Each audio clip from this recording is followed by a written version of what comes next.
Hey guys, good evening and welcome to Devbhoomi career point. आशा करता हूँ आप सभी लोग स्वस्थ होंगे, काफ़ी अच्छी आपकी स्टडी चल रही होगी। तो देखिए, यूके ट्रिपल एससी का एक लेटेस्ट नोटिफिकेशन जारी हुआ है 28 जनवरी 2026, जैसा कि आप देख सकते हैं। आयोग ने भैया इस विज्ञप्ति में कनिष्ठ सहायक भर्ती परीक्षा जो हुई थी उसका डीवी चला था। जिन लोगों ने डीवी नहीं कराया है उनकी लिस्ट यहाँ पर आयोग ने जारी कर दी है। यानी कि आप मान के चलो, आने वाले कुछ दिनों के अंतर्गत कनिष्ठ सहायक भर्ती का अंतिम चयन परिणाम आपको देखने को मिलेगा। यानी कि आपके हाथ में नौकरी होगी और एक लंबी जो यात्रा है आपकी, जहाँ पर आपने पेपर दिया, फिर टाइपिंग दी, डीवी हुआ, डीवी में भी काफ़ी समय लगाया आयोग ने। और मुझे लगता है कि मार्च तक आपकी ज्वाइनिंग आपके हाथ में आ जाएगी, मार्च अप्रैल में आप ज्वाइन कर लेंगे इसमें, ठीक है। तो जिन लोगों ने डीवी नहीं कराया था वो देख सकते हैं आप, लगभग 200 लोग हैं जिन्होंने डीवी नहीं कराया, ठीक है।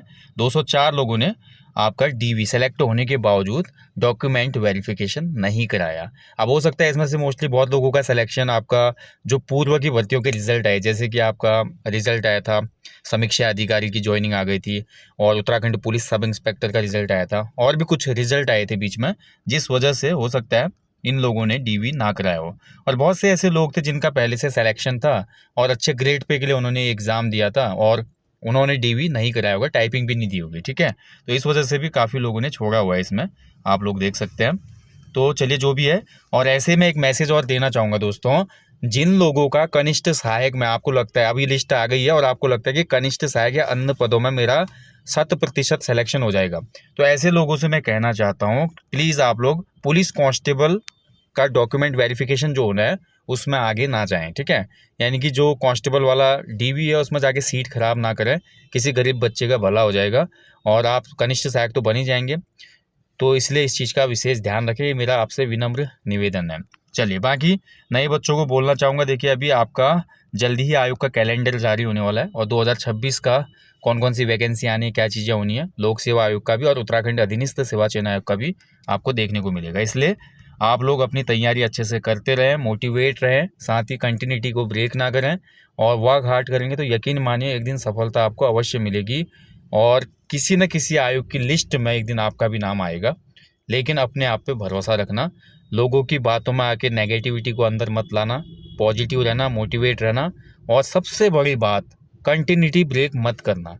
कॉम्पिटिटिव एग्ज़ाम का सबसे बड़ा एक मंत्र ये है, मैं आपको बताना चाहता हूँ, आप लगे रहो, आप पढ़ो, जितना आपके पास समय है, 1 घंटा 2 घंटा, अगर कम समय है तो उस कम समय में भी बहुत अच्छे से स्टडी करो।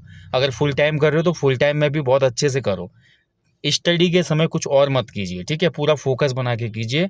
और कंटिन्यूटी का मतलब ये है कि आपने बिल्कुल ब्रेक नहीं लेना है, बहुत लंबा ब्रेक नहीं लेना। हो सकता है 1-2 दिन का कुछ हो जाए, कोई फैमिली फंक्शन है, कुछ है, इतना चलता है, लेकिन ऐसा ना हो कि आपने 1 महीना किताब पढ़ा, फिर 15 दिन गैप कर दिया, 2 महीने तक लगातार स्टडी की, फिर 1 महीने गैप कर दिया। ऐसा करेंगे तो फिर बहुत मुश्किल हो जाता है, ठीक है। बाकी सबसे अच्छी बात और सबसे महत्वपूर्ण बात, वन डे एग्जाम्स के लिए, खासकर यूके ट्रिपल एससी के लिए, पुराने पेपरों का ज़्यादा से ज़्यादा अवलोकन करें, 2-3 साल पुराने जो पेपर हैं। उसके अलावा आपका मॉक टेस्ट लगाएं अलग अलग सब्जेक्ट के, उत्तराखंड जी के, सामान्य हिंदी, जीएस और रीजनिंग, और जो भी हमारे करंट अफेयर्स वगैरह, इनके आप मॉक टेस्ट लगाएं। और एग्जाम से पहले फुल लेंथ प्रैक्टिस सेट लगाना ना भूलें। लगातार ये प्रैक्टिस आप करते रहेंगे, ये साइकिल आप चलाते रहेंगे, और ये जो साइकिल आप चलाएंगे ना, साइकिल चलाते चलाते आप मान के चलो साइकिल आपको डेस्टिनेशन पे छोड़ देगी, ठीक है। ध्यान रखिएगा। चलिए, मिलते हैं जल्दी नेक्स्ट सेशन में। Thank you for watching. जय हिंद, जय देवभूमि। एक बार फिर से रिपीट कर रहा हूँ, कनिष्ठ सहायक का रिजल्ट आपको इन आने वाले दिनों में मिल जाएगा, ठीक है। फाइनल रिजल्ट इसका आ जाएगा। सभी को ऑल द बेस्ट है रिजल्ट के लिए।